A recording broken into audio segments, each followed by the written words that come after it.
So if you are new with us or if you forgot, please visit our website at eciny.org, where you can read about us at the About page, the About tab. At the Initiatives tab, you'll see all of our ongoing programs and projects. You can read about our Heritage Garden here. And you can see a picture of it behind me, actually.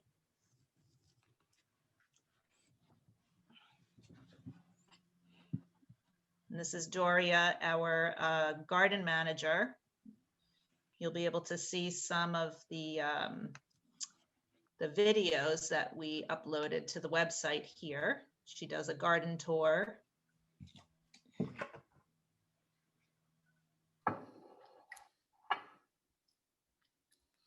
And a little bit about our donation. So we donate everything that we grow in the garden. And we have a pollinator garden. The seed library we're working on restocking right now. We are also building a more permanent remote seed library that you can find at the Eco Shack. It's the small shed you'll find at the front of the property at the St. Joseph Villa.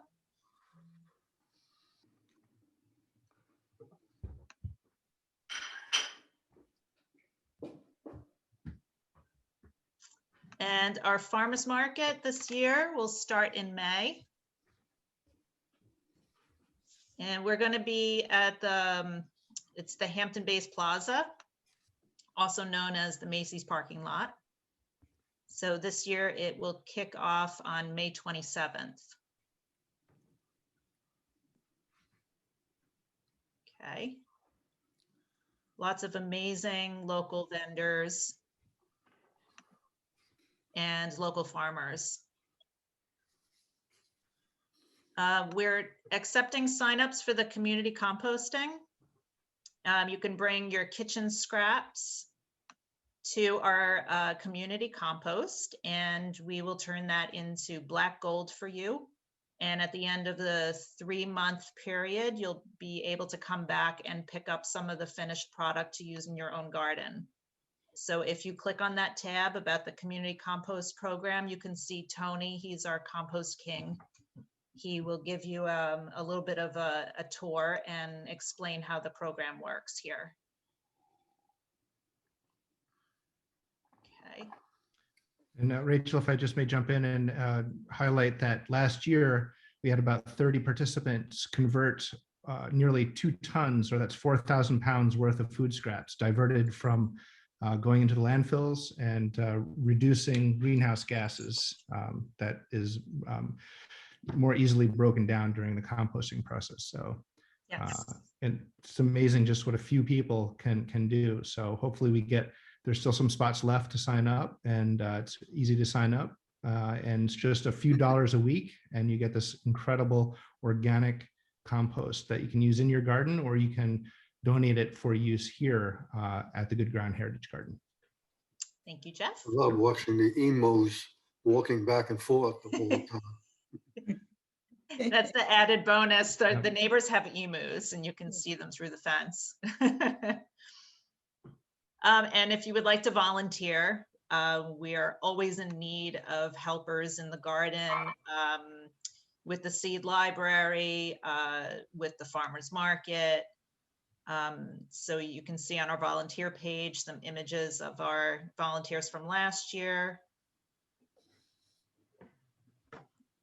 And we have a few openings if you'd like to join our team. Our garden manager is looking for an assistant. Rachel, I'm sorry, are you gonna let us know how to compost? You said you were gonna go over 2 different ways.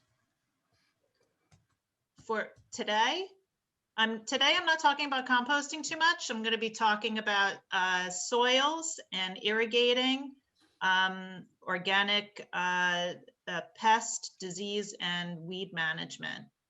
And can everybody just do me a favor and hold your questions to the end unless you have an emergency? And if you'd like to become a member, our membership starts at $5 a month or $50 a year. And that's our membership page there. And we also ask you to subscribe to our e-newsletter. The Learn tab is where you'll be able to find all of our videos, including this one. Okay, so let's get started. We're going to talk about soil, irrigation, disease and pest management, and weed control. Respect the soil and don't call it dirt. Soil is made of sand, silt, clay, and organic matter. Dirt is the grime on the bottom of your shoes. I get a little bit upset, if you know me, when somebody calls it dirt. I actually know somebody who he had a gardening business, and he told his employees if they call it dirt again, they're fired. We get a little offended. Soil is the media in which plants grow. It is the carrier of nutrients and the home to microorganisms. One of the first and most important things you should do before any growing season is to have the soil tested. You can do that at Cornell Cooperative Extension. You can bring them a sample of your soil from the garden and have the pH, the phosphorus, nitrogen, and potassium content tested for. The Cornell is available to help you identify plant disease and insects as well. You can also do a home test, but it's not quite as accurate. I also like Logan Labs. They cost a little bit more, but their ability to test for micronutrients is much more than what Cornell does in Riverhead. So that's called Logan Labs. You can find them on the internet. Okay, and this is how you would take a sample. The right way to take a soil sample is to take samples from several different parts of your garden, and then you mix them together in a bucket. Dig the hole about 6 inches deep and scrape the inside of the hole with a trowel. Cornell Cooperative Extension and Logan Labs is available to help understand the results of the test, and they can also recommend any soil amending that would be necessary.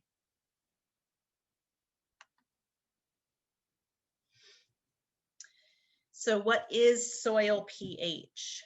The pH measures how acidic or alkaline the soil is, and it influences how easily plants can take up nutrients from the soil. The nutrients are dissolved in the soil when it's watered, and the roots take up these nutrients along with the water. pH should be between 6.0 and 7.6 for best results, but 6.8 is your optimum level. Now, to raise the pH, because most of the soil on Long Island tends to be pretty acidic, and that's mainly from the oak leaves, can make it pretty acidic. To raise it, you would add lime, and to lower it, if you needed to, like I had to the one time because I was adding compost every year, you would actually add sulfur. The major nutrients that you're testing for is NPK, or nitrogen, phosphorus, and potassium. Nitrogen helps the plant foliage grow and gives it that green color. Phosphorus helps roots and flowers grow and develop. And potassium is important for the overall plant health. Nitrogen is typically available to the soil without additional fertilizers, and people don't realize that.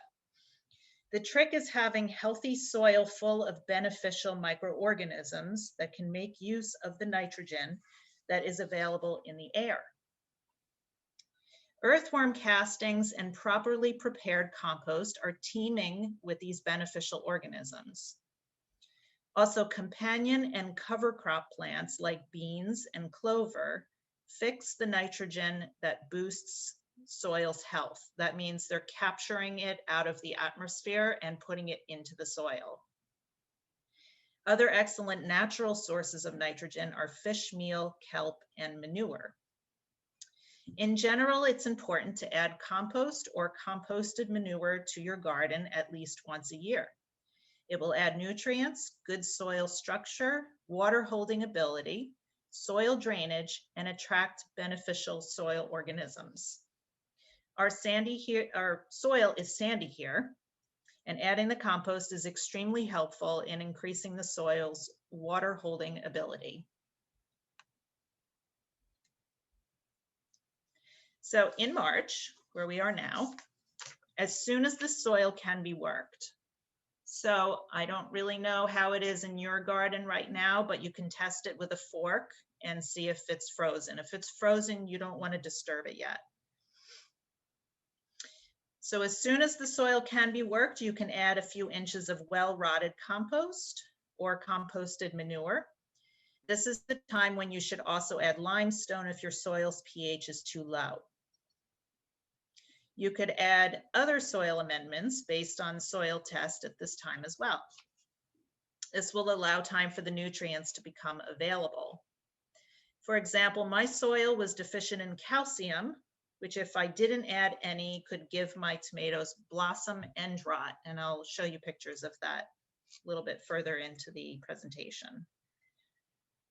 You can loosen the soil with a rototiller, but be careful not to overdo it, or with a garden fork, a shovel, or hand cultivator.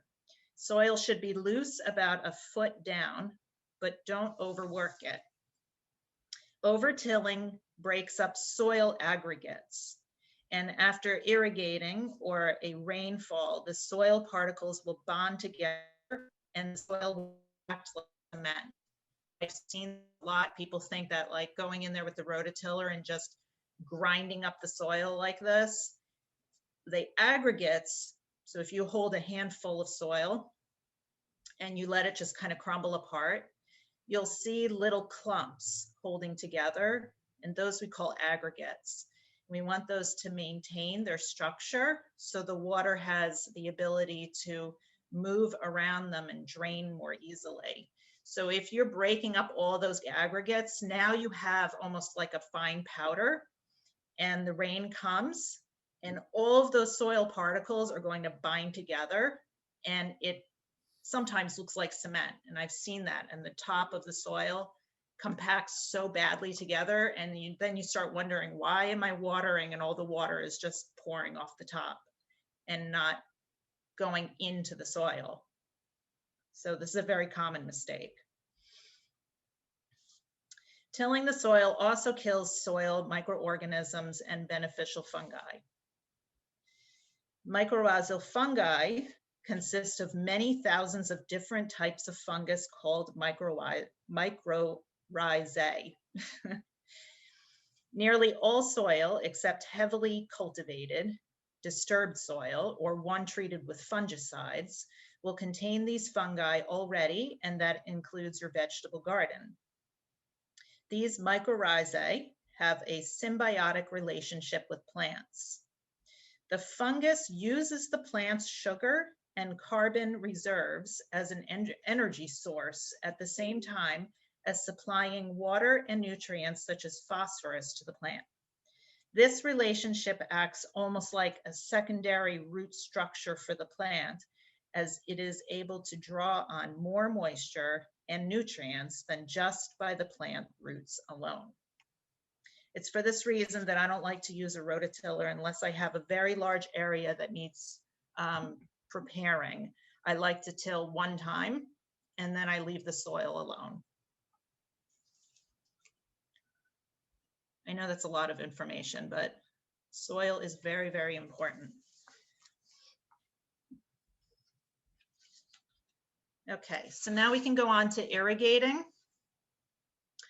Overhead irrigation is the simplest and most affordable irrigation system out there.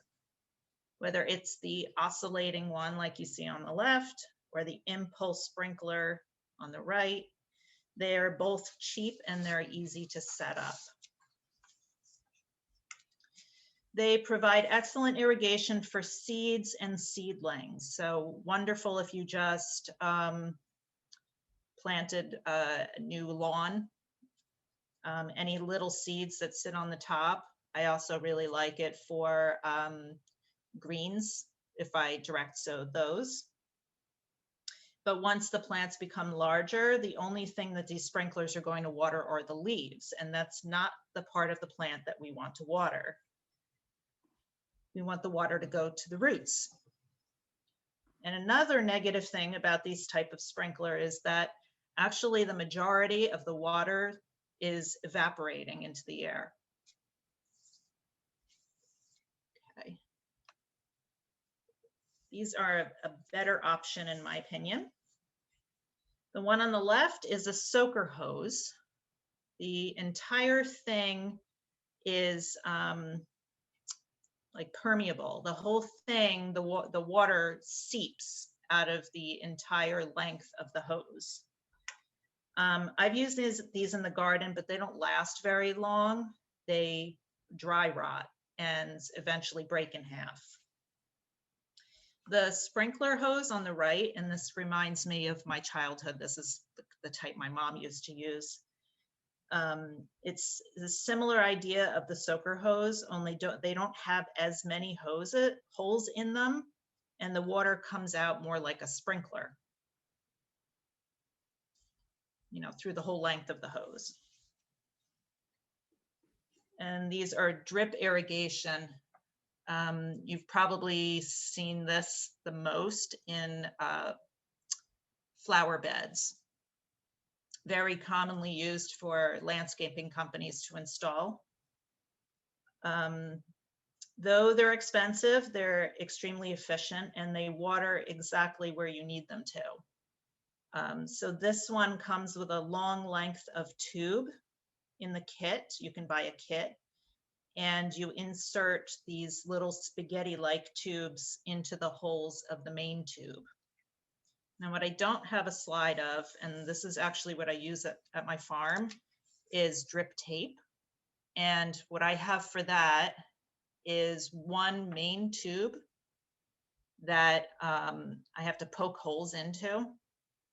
And in each hole, I put a valve. And then it looks like tape because when it's not filled with water, it's flat. So the drip tape goes into the valve, and you can make them as long as you want.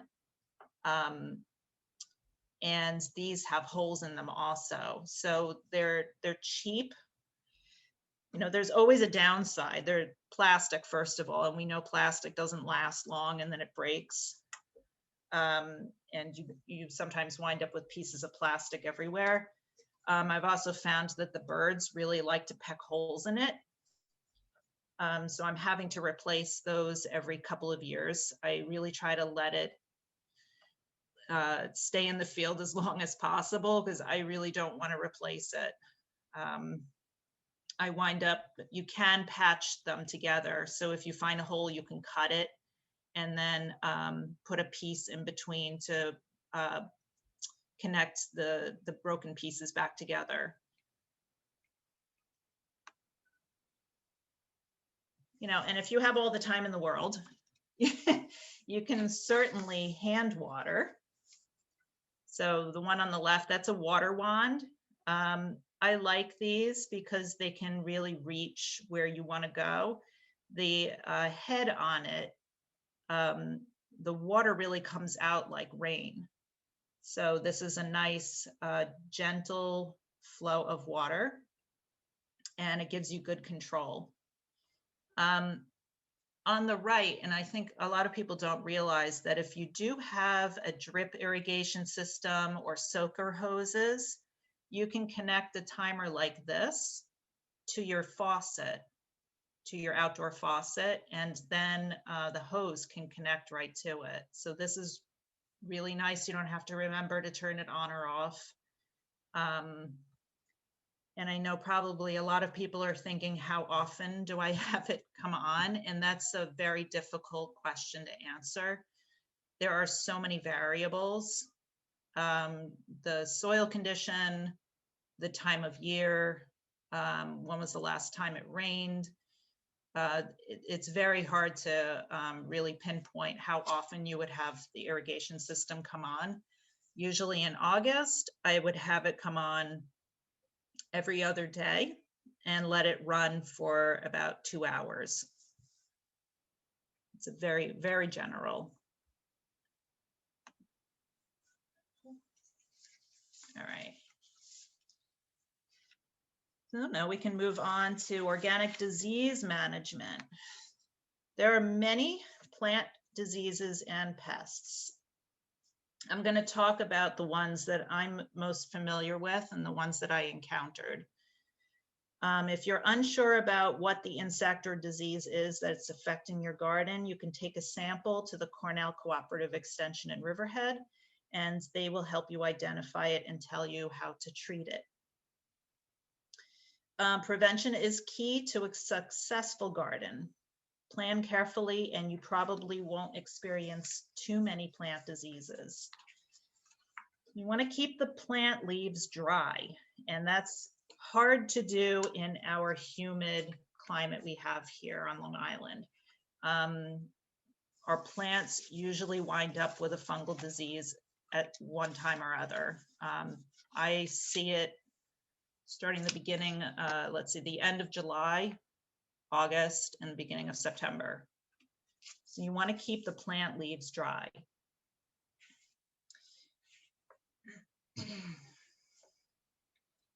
Irrigate where the water is needed, and that's down on the root zone. Provide good air circulation. Overplanting and crowding will not allow for good air to circulate. Good sun exposure is another important preventative to disease. A stressed, weak plant is prone to disease and pests. Check your plants often for signs of stress. Wilting, curling of leaves, stunted growth, and yellowing are all signs that your plants are not happy. Find out what the cause is and act quickly. Remove any infected leaves and dispose of them away from the garden or even in the garbage can. Disease left in the garden will spread, and diseased plants or leaves thrown into the compost pile can allow the disease to return the next year when you're using your compost.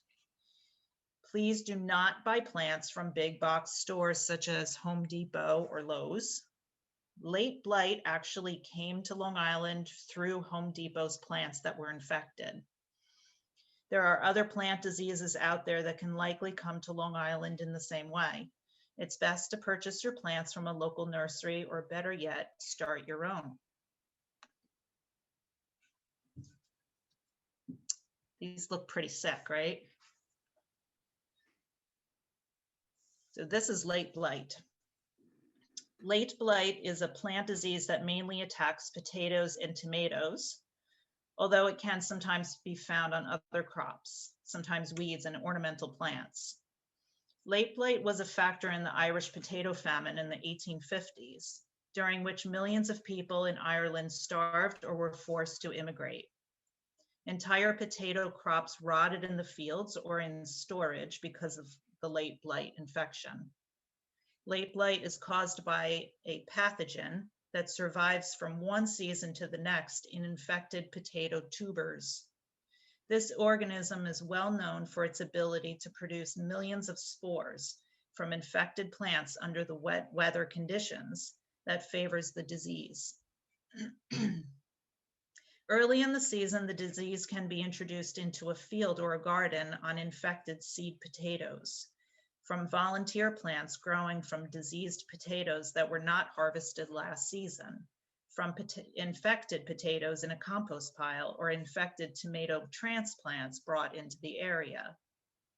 Spores produced on infected potatoes and tomatoes can travel through the air. They land on plants, and if the weather is sufficiently wet, cause new infections. Spores can also be washed through the soil to infect potato tubers, which may rot before harvest or later in storage.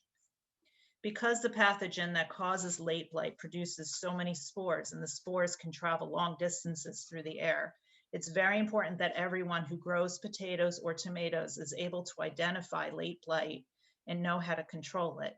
to avoid being a source of the spores that infect potatoes and tomatoes in neighboring gardens and commercial fields. This disease is capable of wiping out not only your entire potato and tomato crop, but also commercial fields very quickly under wet conditions. And farmers who grow potatoes or tomatoes would be at risk of losing their entire income from these crops.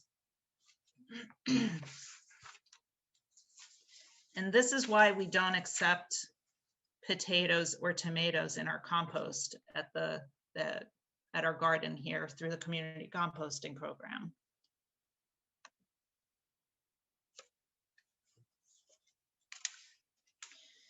So prevention, and the most effective prevention strategy for late blight is to avoid sources of the spores. One important way to avoid introducing late blight on potatoes is to plant healthy certified seed potato. Many states where potato seed is produced have seed certification programs to ensure that the seed meets certain standards for disease levels. Certified seed is not a guarantee that late blight will not be present, however. But examine your seed carefully before you plant, and plant only blemish-free tubers. Destroy any rejected tubers that you don't plant. Make sure any potatoes put into the compost piles are completely decomposed, and pull up and destroy any potato plants that come up from the tubers that were left in the garden from last season. Choose resistant varieties. During the growing season, check your potatoes and tomatoes for symptoms of late blight often, especially during periods of wet weather. If you find any late blight in your garden, remove and destroy infected plants to avoid spreading the disease. If possible, destroy infected plants on a dry, sunny day when the spores will die quickly. If the weather is continuously wet, it is better to destroy plants sooner rather than later, than waiting for a dry day. If you do wind up with late blight in your garden, you may not be able to plant tomatoes or potatoes for up to 3 years until those pathogens have completely died out. So we're really careful about how we handle this in our garden here. So in this slide, you can see how late blight looks on potato plants and on the potatoes themselves. Late blight lesions can occur on both leaves and stems. Under humid conditions, delicate white growth is produced at the edge of the lesion, particularly on the underside of the leaf. Lesions turn brown when they dry up. Active lesions are often surrounded by a halo of gray-green tissue. On stems, late blight causes brown, greasy-looking lesions that frequently appear first between the stem and leaf, or at the cluster of leaves at the top of the stem. You may have one time or other gotten some potatoes and you cut it open and it just looks funky like this. So definitely throw those out. Won't hurt you to eat it, but you don't want it going near your garden. So here's what late blight looks like on tomatoes. And the symptoms on tomato leaves and stems are similar to those on potato. On tomato fruit, late blight causes firm, dark, greasy looking lesion. If you suspect you have late blight and would like a definite diagnosis, you can bring a sample of it to the Extension office in Riverhead. I know that there are people at the Extension office that will also take pictures that you can email.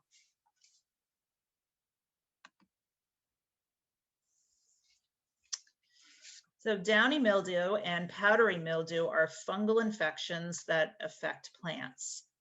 Both attack the leaves, but damage them differently.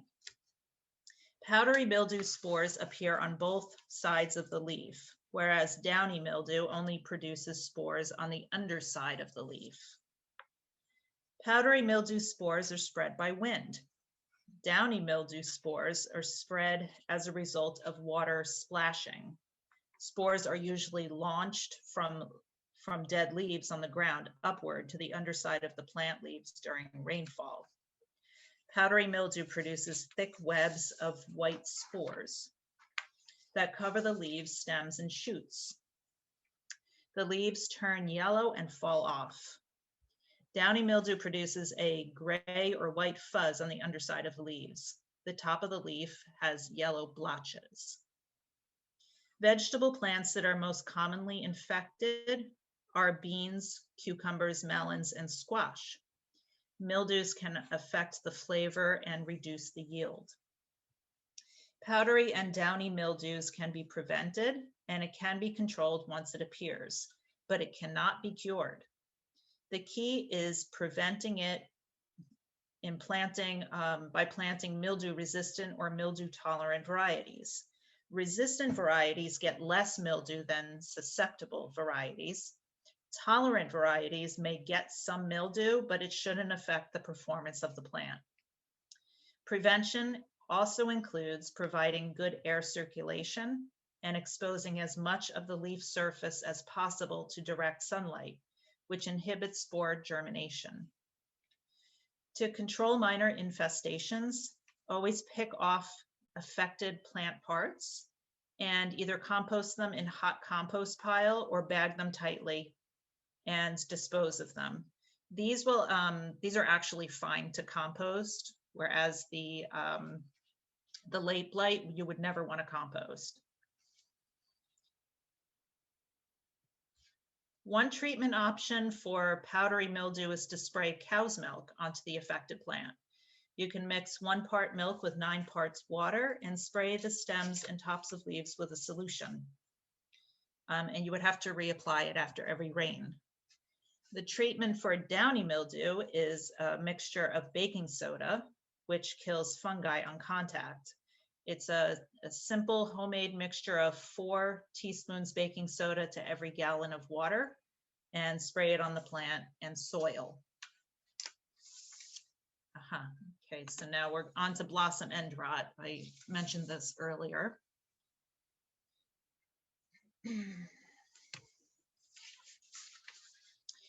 So blossom end rot is a disorder of tomato, squash, pepper, and all fruiting vegetables. You'll notice that a dry sunken decay has developed on the blossom end. It's the opposite of the stem. So the blossom end, meaning that's where the flower was actually attached.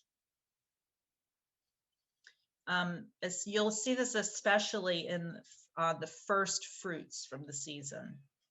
It's not a pest or a parasite or disease, but it's a symptom caused by a low level of calcium in the fruit itself. Blossom end rot usually begins as small water-soaked looking area at the bottom of the fruit while it's still green. As the lesion develops, it enlarges, becomes sunken, and turns tan to dark brown to black and leathery. In severe cases, it can completely cover the lower half of the fruit, becoming flat or concave, often resulting in complete destruction of the infected fruit. To prevent blossom end rot, ensure that you have well-drained soil by adding amendments such as compost. You need to maintain the soil pH between 6.5, around 6.5. A pH out of this range limits the uptake of calcium. Lime composted manure or bone meal will supply calcium, but take time to work, so it must be applied prior to planting. Use mulch to help keep in moisture and help avoid drought stress. So I've noticed blossom end rot usually appears if the soil has dried out too much. Because again, the nutrients travel through water into the roots of the plant. And if there's no water, the calcium can't get to the roots of the plant. So always keep your soil evenly moist. If the problem develops, you can stabilize the moisture level as much as possible you can feed with manure or compost tea. A foliar application of calcium or working it into the soil with powdered milk or crushed eggshells or bone meal can also solve the problem. And then you want to remove any affected fruit to reduce stress on the plant. Scout for pests often. Some people like to get one of those headlamps and go out into their garden at night, look underneath the leaves. There are a lot of bugs that are out there at night while you're sleeping. Also look for holes in the leaves, chewing marks, slime trails, and holes in the soil.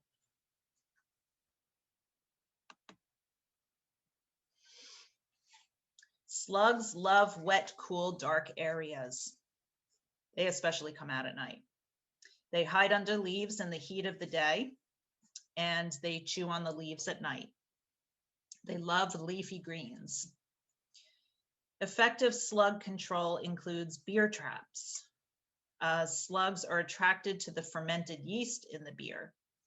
You would take a shallow container and bury it so that the top of it is even with the soil level. Fill the container with beer to within an inch of the rim. The slug crawls in and drowns. For best results, you would want to change the beer every few days. Diatomaceous earth, or also some people just call it DE. It's a white powder made from the fossilized remains of diatoms, which are one-celled algae. They have a skeleton made of silicon. To a slithering slug, this lethal powder is extremely sharp and it cuts their undersides, causing dehydration. You can also use a copper barrier. When a slug crosses over a copper barrier, its moist, mucousy body reacts with the copper and it receives an electric shock. It all seems kind of brutal. You know, another option, if you have ducks, I have ducks, I can hand pluck these out of the garden and feed them to the ducks. The chickens won't touch them, but the ducks love them. Okay, squash vine borers. These bugs are just, they're relentless. When you have them, it's a huge disappointment. You know, when you have squash and zucchini in particular, when those things start producing, they produce like gangbusters. And there are a lot of gardeners who wind up with so many. There's a joke. It says around August, you want to keep your car doors locked, or you might come back to find some zucchini on your seat. It's just, there's so much you want to just give them away to everybody. And at that point, we're all so sick of them. But there is actually an insect out there. And once you have it, you might not be able to grow zucchini anymore. So that's the squash vine borer. Squash vine borers are one of the most common pests encountered when growing pumpkins or squash. It's the larva that feeds inside the thick stem. Affected plants slowly wilt and die during the second half of summer. Squash vine borer larvae feed by scraping away the material inside squash stems. Wilting of affected stems gets worse each day until the stem dies. Surgical intervention, and I've done this.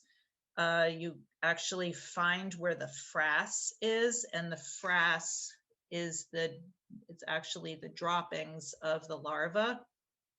Looks like jelly, kind of, and you can kind of see in these pictures, the top two pictures give you an idea of what you might see. You can come in there with a sharp knife and pull the larva out with tweezers. Then the stem that you've cut, you would have to cover it again with soil, and it can reroot. So if you look closely at the picture on the left, you can actually see one of the larvae in there. They're white worms, basically. To prevent them, you would keep your crop covered with a floating row cover. And that keeps the adult from finding the plant and laying its eggs on the stem. You would need to remove this floating row cover once the plants start to flower. And hopefully by that point, the adults have left the area. If you don't uncover, then you're going to need to hand pollinate those flowers. Always remove and destroy affected plants.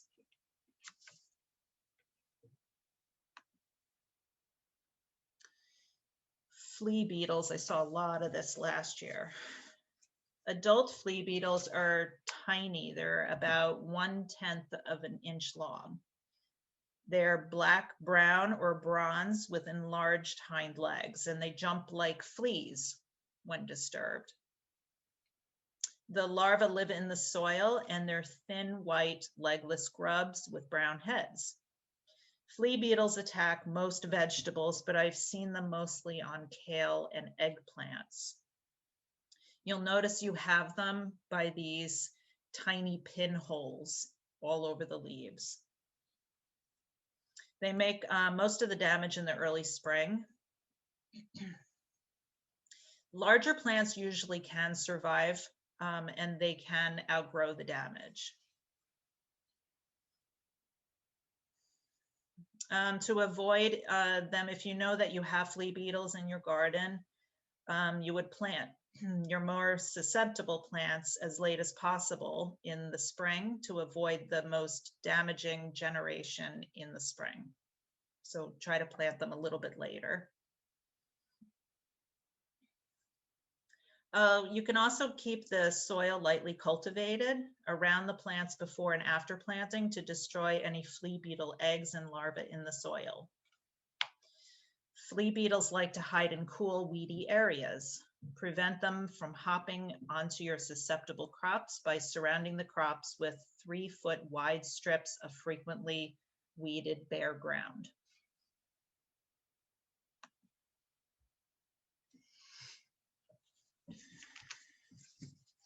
I just really enjoy bugs. So when I see this, I see this really cool caterpillar. I mean, it reminds me of the one in Alice in Wonderland. But you wouldn't believe the amount of damage these tomato hornworms can cause. First time I saw these, my kids had the best time of their lives picking these off of the plants. They're 3 to 4 inches long, and they're fat. So most likely you'll notice the damage before you notice the hornworms themselves, because their color helps them blend in so well with the plant foliage. It's really hard to see them, even though they're big. Their color is almost identical to the tomato leaves themselves. They can munch an entire leaf or small stem and even part of the immature fruit. While they're most commonly associated with tomatoes, hornworms are also common pests of eggplants, peppers, and potatoes. You can also look for their black droppings on the foliage and around the base of the plant. Let's see. Undetected, a tomato hornworm can do a fair amount of damage to its host plant. They have hearty appetites, and they can defoliate a plant in a matter of days. If they are detected and removed early on, the plant will recover just fine. Because the hornworm is so large, the easiest and most effective way to get rid of it is to pick it off. And we were feeding them to the chickens. They liked them. However, if you see the one on the right, this has the egg of the parasitic wasp all over it. So this is a good example of nature taking care of nature. Once you see these eggs on one of the worms, all the work is done. Once these parasitic wasps hatch, the larva will suck the juices out of this thing, and you won't have tomato hornworms in your garden again. So once you have those, you know that your problem is solved.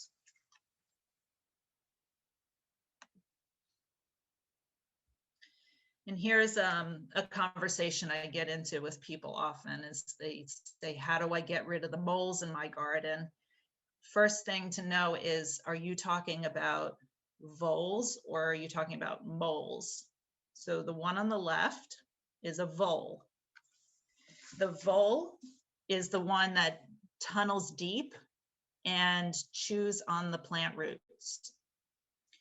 You'll notice the holes in the garden, and you'll also notice plants that if you tug gently on them, there's a lot of give, and you can see that most of the root system has been eaten by these guys. The one on the right is the mole, and the mole is actually blind, and they have these wide flipper-like feet that help them tunnel. These are the ones that make the tunnels in your yard. They're actually not eating the plant roots. They like the grubs in the lawn. So moles eat bugs. And if you get rid of the grubs in your lawn, then the moles won't be interested and they'll leave the area. So that's one way of handling moles in your lawn if you don't like that.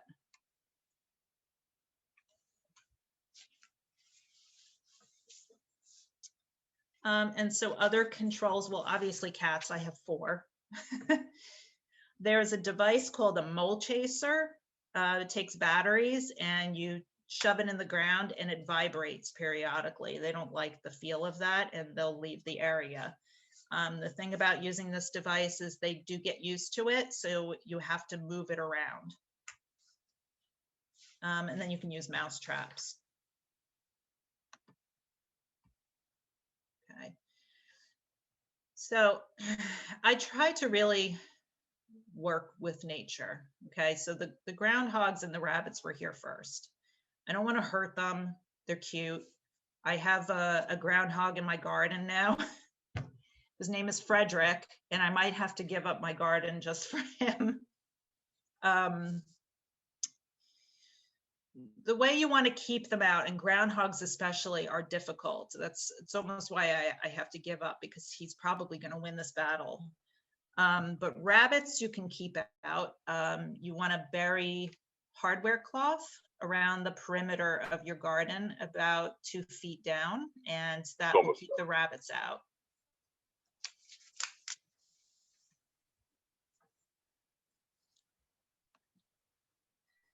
And deer, probably our biggest pest problem for our gardens on Long Island, right? So the town of Southampton will not let you put up an 8-foot fence unless you are on agriculture land. This is basically how you're going to keep a deer out. If you can't, there are other ways. Let's see. They don't like the smell of cayenne pepper. You can also use a spray that is fox or coyote urine. They don't like the smell of that. I don't like the smell of it either. If you have a small enough garden, a 6-foot fence will be fine. They have very poor depth perception. So if they don't feel comfortable springing into a tight space, they'll avoid it. So let's say your garden is 10 by 10, a 6-foot fence will probably be fine. Even better is if they can't see what's inside the garden. So if your fence can be solid wood, they won't know what they're missing. Another device I found is called a motion detector sprinkler. I think it's called the Scarecrow. And you connect that to your hose and it runs on batteries. And when it senses movement, the pulsating sprinkler will come on and scare the animal away.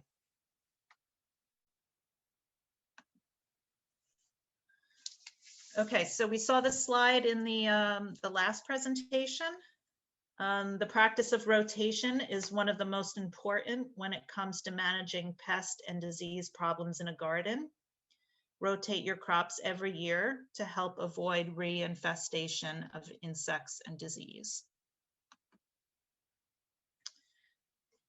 Marigolds, borage, and nasturtiums are excellent for deterring plants. You can plant them around your vegetable garden to keep pests out and to attract predatory insects.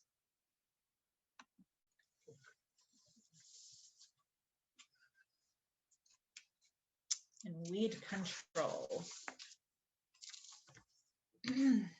So what is a weed? It's a very good question to ask yourself. What do you think is really a weed?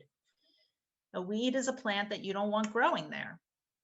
Sometimes we're blessed with volunteers or wild growing plants that we actually would like to keep. Weeds will steal water and nutrients from your crop plants. They will crowd out your plants and they can attract pests and spread disease. Weed out your plot before planting. Cultivate the soil to dislodge any weed seedlings that may have already taken root. But let's look at some of what a lot of people consider a weed. I like to leave my dandelions alone. The honeybees appreciate them and the leaves are edible in a salad. The flowers make a nice wine and the roots can be used to flavor vinegar. They're also used medicinally. Rather than fighting it, several gardeners use chickweed as an edible green and take advantage of its medicinal properties. It actually tastes like corn and it's very high in vitamin C.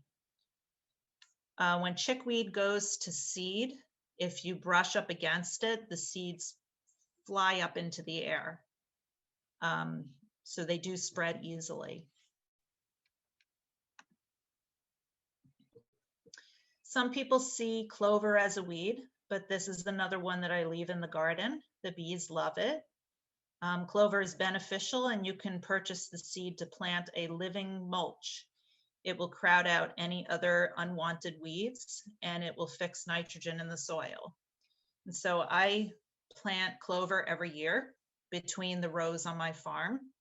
My rows are mulched with straw, and then in between the rows I have clover, and it really does crowd out all the weeds and it's beautiful. It stays fairly short. We do cut it from time to time and the bees really do appreciate it.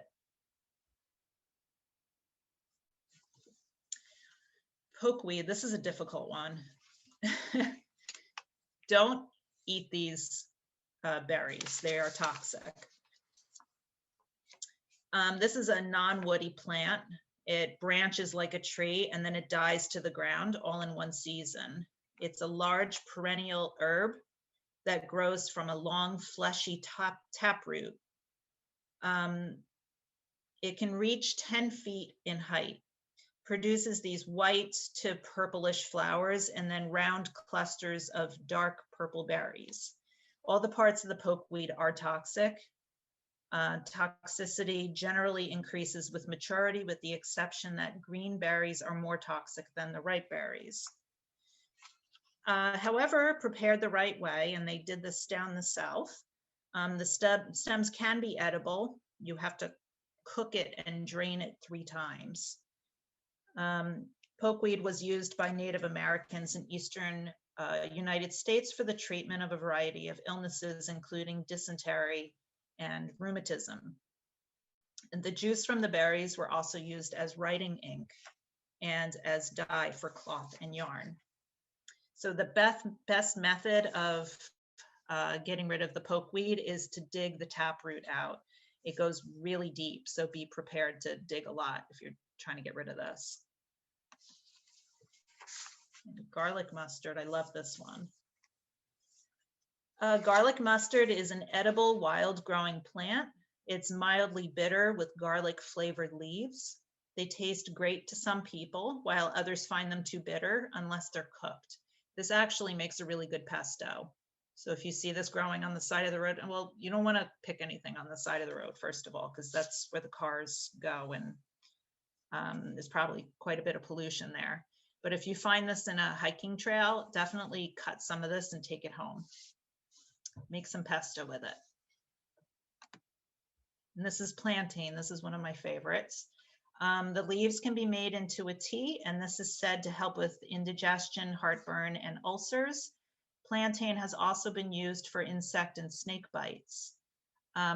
This is a broadleaf plantain. There's also a narrowleaf one, but the broadleaf plantain you can use as a vegan option for wraps. So if you pick these leaves off, you can fill it and wrap it up and have that for your lunch. They're really yummy. Mulch your garden beds once the plants are a few inches above the soil. Mulching will keep in moisture, keep out the weeds, and keep the soil cooler in the summer, which will extend the growing season for spring crops and warmer in the winter, which will protect the plant roots from freezing temperatures. So I like to use straw for mulch. Other acceptable mulches include dead leaves, especially maple leaves, grass clippings, newspaper, and cardboard.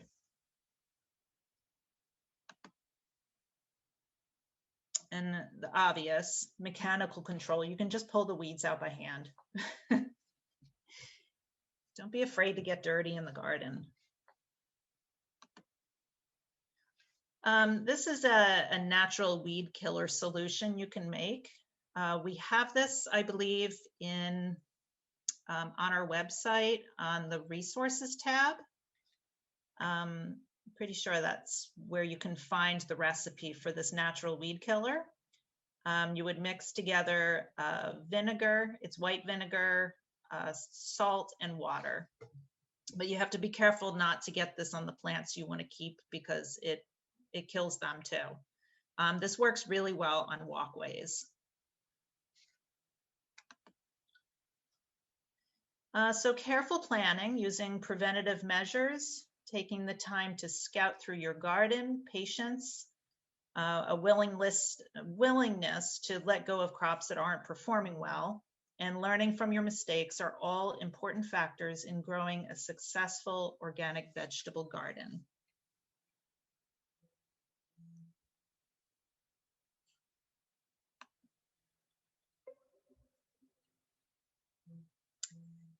So does anybody have any questions? We can unmute everyone, or do they unmute themselves if they have a question? Yeah, let's unmute as people have a question. That's a better idea. Hey, Rachel, I have a question about damping off and seedlings. Yeah. You know, they're wet and typically in a warm environment. What do you do personally to avoid it in your own seedlings? You have to start with a good sterile mix, first of all, because it is a fungal disease, and it does spread with too much moisture. So if I see that going on, the first thing I'm going to do is remove the affected seedling and just try to keep the top of the soilless mix a little bit drier. You can press *6 anytime to unmute yourself. Who's that? Thanks. Did that help? I know it's discouraging, especially you're using those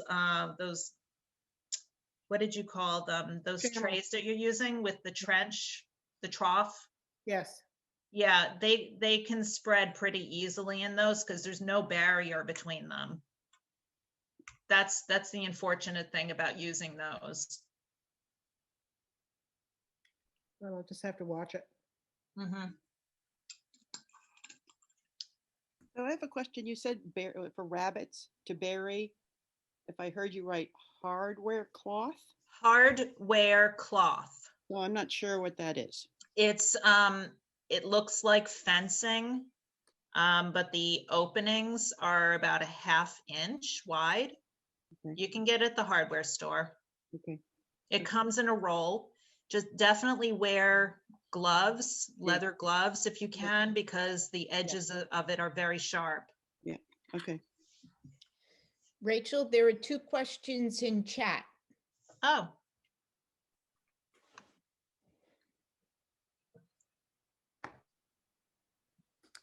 Damping off, we just talked about that. Would the weed killer work on poison ivy? No. Well, I've actually used it for poison ivy. You have to keep reapplying it. It will burn the leaves off, but poison ivy is so good at growing. They keep pushing new leaves out. So if you keep reapplying it every week or every 2 weeks, eventually you can kill it. It's going to depend too on how mature this poison ivy plant is. I mean, I've seen ones where the vines are a couple of inches wide, and you know, they're hard. You got to really just pull it out or bring in some goats. Goats will eat it. Yep. But you can. I mean, really the best thing to do is to pull it out. And I've used gloves and put my arm inside of a bag and grabbed it, and then just turned the bag inside out as I'm pulling it out. So, and I'm highly, highly allergic to poison ivy. Can I ask a question? Mm-hmm. I've been thinking about getting a wood chipper to chip, various tree trimmings and that kind of thing, and to use that as mulch. Would you recommend that? You can. I just want to tell you to be careful of those wood chippers, because I know they make some smaller versions for homeowners, and I think I've heard stories, so they can be dangerous, and they might not even be very good. I just hear about them getting jammed up. Okay. Yeah, if you're making new beds, or you weren't here for the last one, and I explained how to make a hugel culture. So a hugel culture, you would actually bury I've heard of that, those. yeah. Yeah, so if you want to access the first one, Jeff, we didn't upload that one yet, right? Correct. Hope to get to it later this week. Okay, so the first session, I talked about how to make a hugel culture bed, and yeah, Okay. save the branches for that. Okay. Thank you. You're welcome. So I have a question about that, the hugel culture.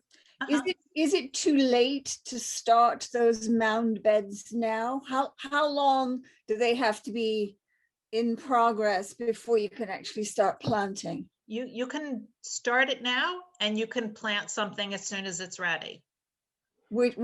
How do I know when it's ready? When you're done making it. Oh, okay. All right. No, the hugel cultures that we made here, we made them together. We have very big ones, so it took a pretty big army to get them made. And we planted them as soon as we were done putting them together. So, depending on how much help you have and how much energy you have and how big it is, if you can get it done by mid-May, you'll be ready to plant your tomato plants in them. Okay, good. I have a question about neem oil. Are you what? against neem oil Neem oil. for use against pesticides in the garden? Yeah, neem oil I've used for the flea beetles. So it works okay.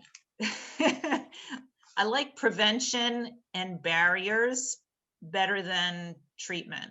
Neem oil, you have to keep spraying it. It's like anything organic, you have to spray it more often. As soon as it rains a couple of times, it's been washed away and you have to reapply it. Right. What particular, were you thinking of a particular pest that you were going to use it for? Yeah, I used it last summer for the first time because I have a lot of the Downy Is it Downy mildew? Mildew on zucchini, and it for the first time I had an incredible crop of zucchini because I was using the neem oil. Oh, okay, great. But I wasn't doing all the other things that you talked about today. So I just wanted to know if you thought it was absolutely don't use it, or it's okay to use it, or No, neem oil is totally fine. That's not going to hurt anything. But yeah, so to prevent, you don't want to water overhead. Is that what you were doing? Yes, definitely. Yeah. Yeah, And keep I the had leaves dry.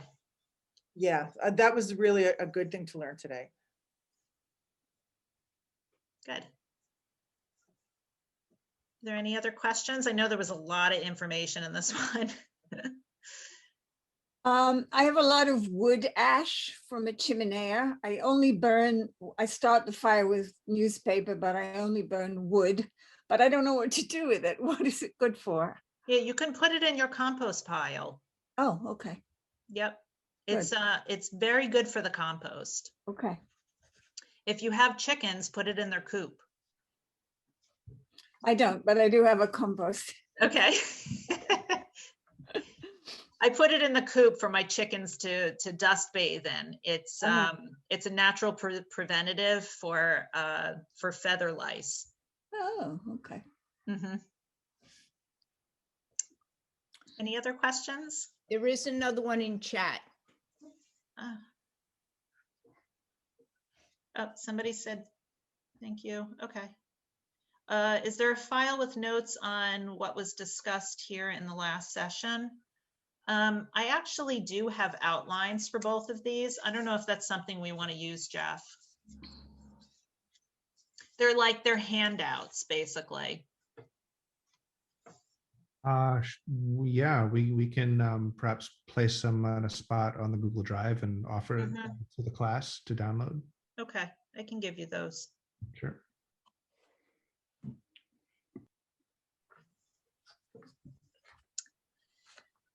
All right, so if everybody would like to join me next week, it's going to be more of a demonstration, and we'll be mixing a soil-less mix. And the reason I call it that is because it actually has no soil in it. And if you remember from the beginning of this presentation, when I explained what soil is, it's sand, silt, clay, and organic material. A soil-less mix doesn't have any soil in it. It's made of a sterile mix, usually from peat moss or coconut coir, and then additional ingredients such as perlite, vermiculite, sand. There's a few other things you could use in there, manure. There's worm castings. So I'm going to be mixing that in front of you, and I can explain how that's done and the different ingredient options there are. I'll also show you how I'm going to be making newspaper pots. So we try to stay away from plastic, and making pots out of newspaper is really easy and free or almost free. It's a good way of recycling.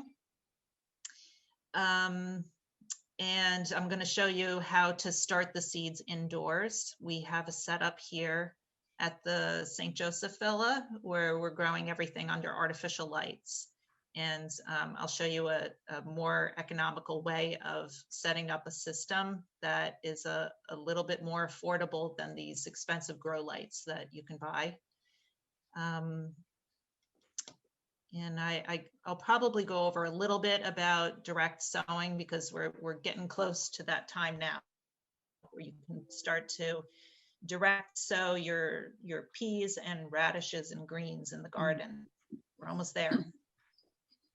Two things. One, there's another question. Where do you recommend to purchase coconut coir and the worms? We've been buying from Riverhead Agway. The Cauliflower Association is wonderful. They're in Riverhead.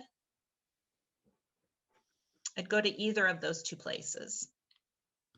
And the other two little things you were going to highlight, our takeaway dinner, and next week is at 11 o'clock. You're right.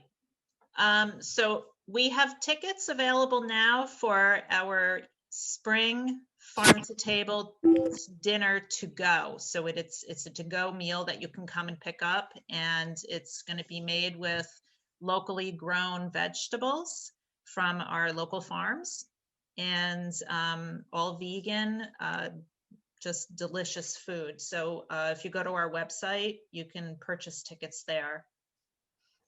And that's March 21st. The 21st? 20th. 20th. Pick up time between 3 and 5 p.m. in the afternoon. Perfect. And just a reminder, next week's presentation or demonstration is going to be at 11 o'clock. Yep. And we will send out another reminder email with a link again.